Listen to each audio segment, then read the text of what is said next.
அனைவருக்கும் வணக்கம்.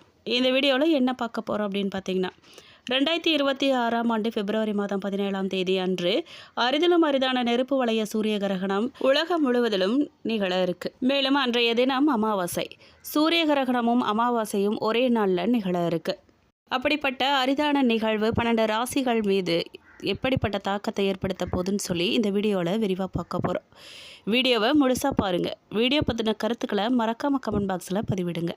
நீங்கள் இப்போ தான் புதுசாக நம்ம சேனலில் பார்க்குறீங்க அப்படின்னா இப்போவே சப்ஸ்கிரைப் பண்ணி கூடவே பெல் ஐக்கானையும் கிளிக் பண்ணுங்கள். வாங்க வீடியோக்குள்ளே போகலாம். 2026ஆம் ஆண்டு பிப்ரவரி மாதம் 17 அன்று நடைபெற இருக்கிற வளைய சூரிய கிரகணம் உலகம் முழுவதிலும் கவனம் இருக்கும் ஒரு விண்வெளி நிகழ்வாக இருக்குது. இந்த வளைய சூரிய கிரகணம் நெருப்பு வளையம் என்ற பெயராலும் அறியப்படுது. காரணம், சந்திரன் சூரியனின் முன் வந்து அதன் மையப்பகுதியை மறைக்கும் போது சூரியன் முழுமையாக மறையாமல் சந்திரனை சுற்றி பிரகாசமான ஒளிவட்டம் தென்படும். இந்த வகை கிரகணம் சந்திரன் பூமியை சுற்றி வரும் பாதையில் சற்று தொலைவான நிலையில் இருக்கும்போது நிகழுது. இந்த நேரத்தில் சந்திரன் வானில் சூரியனை விட சற்று சிறியதாக தோன்றும்.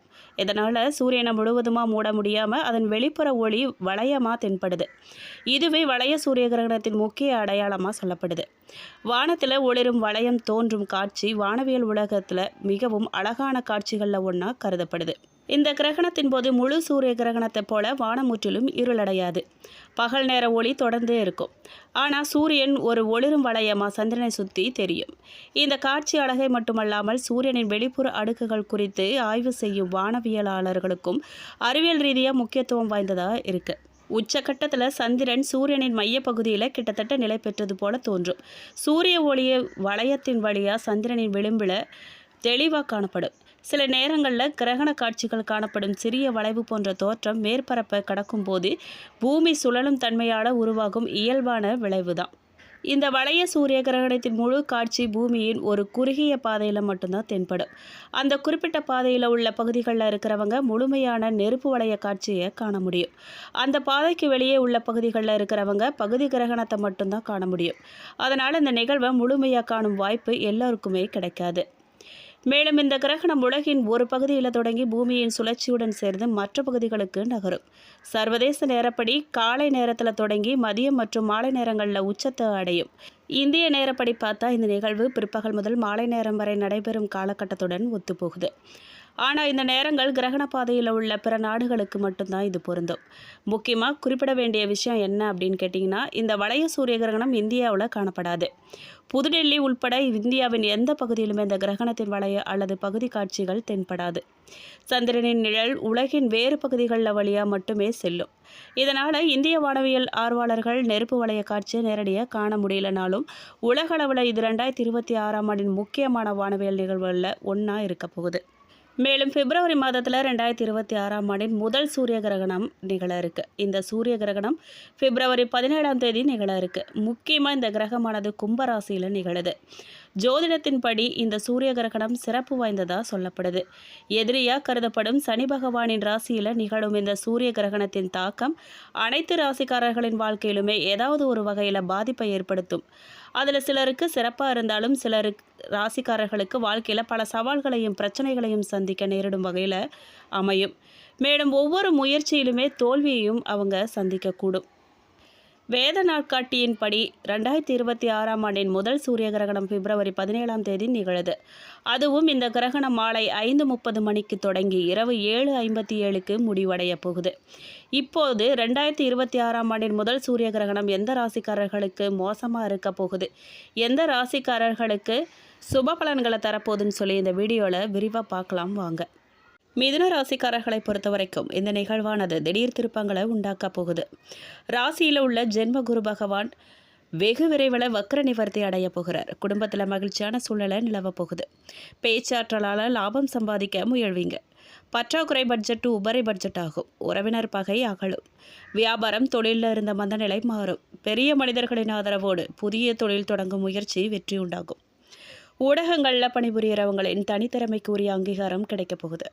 பணி நிரந்தரமாகும். சம்பள உயர்வுடன் கூடிய பதவி உயர்வு கிடைக்க வாய்ப்பு இருக்கு. சிலருக்கு விருப்ப திருமணம் நடக்கலாம். பெண்களின் முயற்சிகளுக்கு கணவரின் ஆதரவும் உதவியும் கிடைக்க போகுது. திருமண தடை அகலும். ஆரோக்கியத்தில் முன்னேற்றம் உண்டாகும். வெளிநாட்டில் வசிக்கிறவங்களுக்கு பூர்வீகம் வந்து செல்றதுல நிலவிய தடை தாமதங்கள் அகலும். தினமும் சிவபுராணம் படிக்க உங்களுக்கு தொல்லைகளெல்லாம் அகலும், மனக்கவலைகள் தீரும். மேலும் உங்கள் குடும்பத்தாரிடமிருந்து மிகுந்த மகிழ்ச்சியும் ஆதரவையும் நீங்கள் பெறுவீங்க. பணியிடத்தில் அமைதியும் நிம்மதியும் நிலவப் போகுது. உங்கள் உற்சாகமும் ஆர்வமும் அதிகரிக்கப் போகுது. போட்டி முயற்சிகளில் எதிர்பாராத வெற்றியை நீங்கள் அடையக்கூடும். நீண்ட நாட்களுக்கு பிறகு ஒரு அறிமுகமானவரை சந்திக்க நீங்கள் நேரிடலாம்.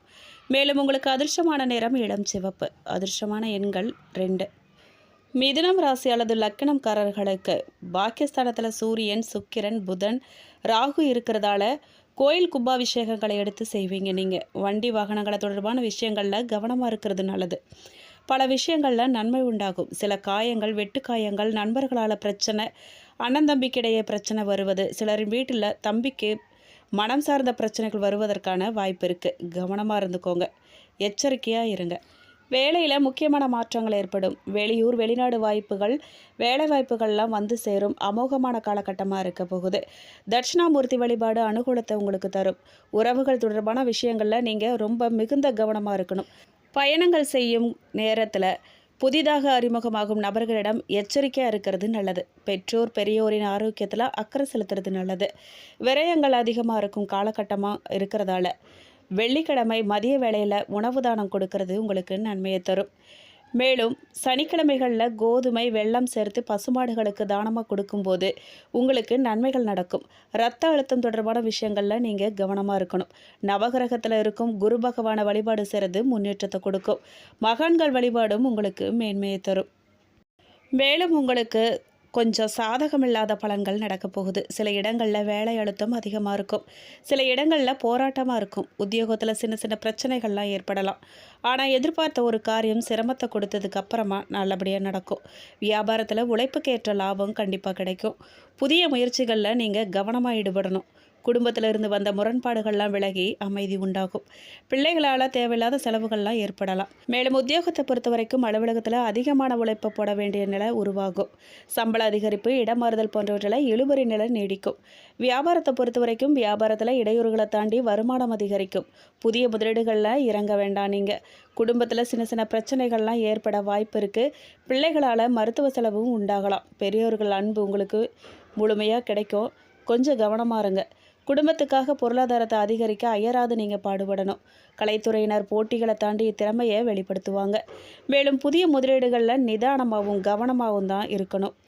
மேலும் சந்திரனின் இடப்பெயர்ச்சி உயர்வு தாழ்வு கலந்த பலன்களை உங்களுக்கு கொண்டு வரப்போகுது. 9ஆம் இடத்துல ராகு இருக்கிறதால விவசாயத்தில் அதிக மகசூல் பெறுவீங்க. மேலும் நீங்கள் எந்த விஷயங்களில் எச்சரிக்கையாக இருக்கணும் அப்படின்னு பார்த்தீங்கன்னா, வியாபார விஷயத்தில் நீங்கள் கவனக்குறைவாக இருக்கவே கூடாது. புதிய முதலீடுகளில் நிதானமாக செய்யணும். மேலும் மிதுன ராசிக்காரர்கள் தங்கள் தொழில், உத்தியோகம், வியாபாரம், குடும்பம் ஆகியவற்றின் முன்னேற்றத்திற்காக உழைக்க வேண்டியதாக இருக்கும். பண விஷயத்தில் ஏனோ தானோன்னு இருக்கக்கூடாது. மேலும் பெரியோர்களின் ஆசி உங்களுக்கு முழுமையாக கிடைக்கும். நீங்கள் பரிகாரமாக சிவபெருமான வழிபாடு செய்யுங்க. மேலும் உறவினர்கள் வருகை உங்களுக்கு மகிழ்ச்சி தருவதாக இருக்கும். ஆனால் உடல் ஆரோக்கியத்தில் கவனமாக இருக்கணும். வாழ்க்கை துணையுடன் ஏற்பட்டிருந்த மனக்கசப்புகள் நீங்க போகுது. சிலருக்கு வாழ்க்கை துணை வழி உறவினர்கள் மூலமாக எதிர்பாராத பொருள் சேர்க்கை வாய்ப்பு உண்டாகியிருக்கு. முக்கிய முடிவுகளை நல்லா யோசித்து எடுக்கிறது நல்லது. அலுவலகத்தில் உங்கள் பணிகளை உற்சாகமாகவும் விரைவாகவும் நீங்கள் செஞ்சு பாராட்ட பெறுவீங்க. சக ஊழியர்கள் அனுசரணையாக நடந்துக்குவாங்க. எதிர்பார்த்த பதவி உயர்வு கிடைப்பதற்கான வாய்ப்பு அதிகமாக இருக்குது. வியாபாரத்தில் வழக்கமான நிலையே காணப்படும். வியாபாரத்தை விரிவுபடுத்த அல்லது வேறு இடத்துக்கு மாற்றும் முயற்சிகள் கொஞ்சம் இழுபறியாக தான் இருக்கும். அதனால் பொறுமை ரொம்ப அவசியம். குடும்பத்தை நிர்வகிக்கும் பெண்களுக்கு நிம்மதியான வாரமாக இருக்க போகுது. குடும்ப பொறுப்புகளை உற்சாகமாக நிறைவேற்றி பாராட்ட பெறுவீங்க. மேலும் நீங்கள் மகா விஷ்ணுவை வழிபட நன்மைகள் நடக்கும். சந்திராஷ்டிரமம் 14 இரவு முதல் 15ஆம் தேதி இரவு முழுவதும் நடக்கப் போகுது. அந்த நாட்களில் எச்சரிக்கையாக இருங்க. மேலும் அடிக்கடி உடல் நலம் பலகீனப்பட்டாலும் கூட பின்பு சரியாகிடும். பண நெருக்கடி இருந்துக்கிட்டே இருக்கும். ஆனால் கடைசி கட்டத்தில் சாமர்த்தியமாக சமாளிச்சிருவீங்க. தடுமாற வைக்கும் சோதனைகள் கூட உங்களின் தெய்வ பக்தியால் பகலவனை கண்ட பனி போல விலகிடும். குடும்பத்தில் ஒற்றுமை நிலவும். வாழ்க்கை துணையால் லாபங்கள் உங்களுக்கு ஏற்படும். தந்தையினுடன் பிறந்தோரால் நல்ல செய்திகள் கிடைக்க போகுது. அரசாங்க வழியில் சகாயம் கிடைக்க போகுது. புத்திரர்களால் சில சங்கடங்களை நீங்கள் சந்திக்க நேரிடலாம். எதிர்பாராத தன லாபம் கிடைக்க வாய்ப்பு இருக்குங்க. மனைவி வழி உறவுகளால் லாபங்கள் கிடைக்க போகுது. அரசு வேலைக்கு காத்து கொண்டிருக்கிறவங்களுக்கு நல்ல செய்தி கிடைக்க போகுது. உத்தியோகஸ்தர்களுக்கு பணிச்சுமை குறையும். சக ஊழியர்கள் உங்களுக்கு பணியில் உதவிகரமாக இருப்பாங்க. மேலிடத்துல இருந்து மனசுக்கு இதமான செய்திகளே வந்து சேரப்போகுது. தொழில்துறையினர் தைரியமாக புது தொழில்களை நீங்கள் ஆரம்பிக்கலாம். பொருளாதார உதவிகளும் உங்களுக்கு கிடைக்கும். கூட்டு தொழில் புரிவோர்கள் பார்ட்னர்கள் உங்களுடன் ஒத்துழைப்பு கொடுப்பாங்க. பெண்கள் ஆண்களிடம் கவனமாக இருக்கிறது நல்லது. அருகில் இருப்பவர்களாக இருந்தாலும் சரி, வேலை செய்யும் இடத்துல இருக்கிறவங்களா இருந்தாலும் சரி, கவனம் ரொம்ப தேவை. மிகுந்த கவனத்தோடு இருக்கணும். மாணவர்களுக்கு கல்வியில் மேன்மை கிடைக்கும். மாணவர்களுக்கு பாடங்கள் எளிதில் புரியும். அதனால் அதிக மதிப்பெண்கள் பெற்று ஆசிரியர் பெற்றோரிடம் பாராட்டு பெறுவீங்க. மேலும் மிருக சீரிஷம் 3-4 பாதக்காரர்களுக்கு வாழ்க்கை துணையுடன் உரசல்கள் எழலாம். விட்டு கொடுத்து அனுசரித்து போங்க. வாகனங்களை கையாளும் போது கவனமாக இருக்கிறது அவசியம். வேகம் கூடவே கூடாது. தந்தையாருடன் உறவு பிரகாசிக்கும். வேலை செய்யும் இடத்துல நல்ல பேர் உங்களுக்கு கிடைக்கும். சிலருக்கு அவார்டுகள் கூட கிடைக்கலாம். எங்கே முதலீடு செய்கிறதுங்கிறத தகுந்த ஆலோசகரிடம் ஆலோசனை செஞ்சதுக்கப்புறம் தான் முதலீடு செய்யணும். மேலும் திருவாதிரை நட்சத்திரக்காரர்களுக்கு இந்த வாரம் வியாபாரிகள் லாபத்தை தக்க வச்சுக்கொள்ள விடாமுயற்சி தேவைப்படும். அளவான உற்பத்தியில் சீரான லாபம் காண போகிறீங்க. வெளியூர் பயணத்தை ஆதாய நோக்கில் மட்டும் மேற்கொள்வது நல்லது. தொழிலாளர்களின் ஒத்துழைப்பு உங்களுக்கு முழுமையாக கிடைக்கும். தொழிலில் நிதானம், கடின உழைப்பு ஆகியவற்றை நீங்கள் பின்பற்றுவது அவசியம். மேலும் புனர்பூசம் நட்சத்திரம் 1, 2, 3 பாதக்காரர்களுக்கு இந்த வாரம் உத்தியோகஸ்தர்களுக்கு அரசு தனியார் துறையில் பணிபுரிபவர்கள் பணிகளில் தாமத நிலையை சந்திப்பாங்க. நிர்வாகத்தினரிடம் குறிப்பறிந்து செயல்படுவது அவசியம். இல்லைனா மேலதிகாரிகளின் அச்சுறுத்தலுக்கு நீங்கள் ஆளாக நேரிடலாம். எதுலேயுமே கவனத்தோடு செயல்படுறது நிலைமையை சீராக்கும். சலுகை பெறுவதில் நீங்கள் நிதானம் அவசியம் உங்களுக்கு. மேலும் பரிகாரமாக நீங்கள் பெருமாளுக்கு துளசியை அர்ச்சனை செய்து வணங்க சிறப்பான பலன்கள் உங்களுக்கு கிடைக்கும். மேலும் இந்த வீடியோ உங்களுக்கு பிடிச்சிருக்கணும், பயனுள்ளதாக இருந்திருக்கணும்னு நம்புகிறோம். வீடியோ பற்றின கருத்துக்களை மறக்காமல் கமெண்ட் பாக்ஸில் பதிவிடுங்க. நீங்கள் இப்போ தான் புதுசாக நம்ம சேனலில் பார்க்குறீங்க அப்படின்னா இப்போவே சப்ஸ்கிரைப் பண்ணி கூடவே பெல் ஐக்கானையும் கிளிக் பண்ணுங்கள். நன்றி.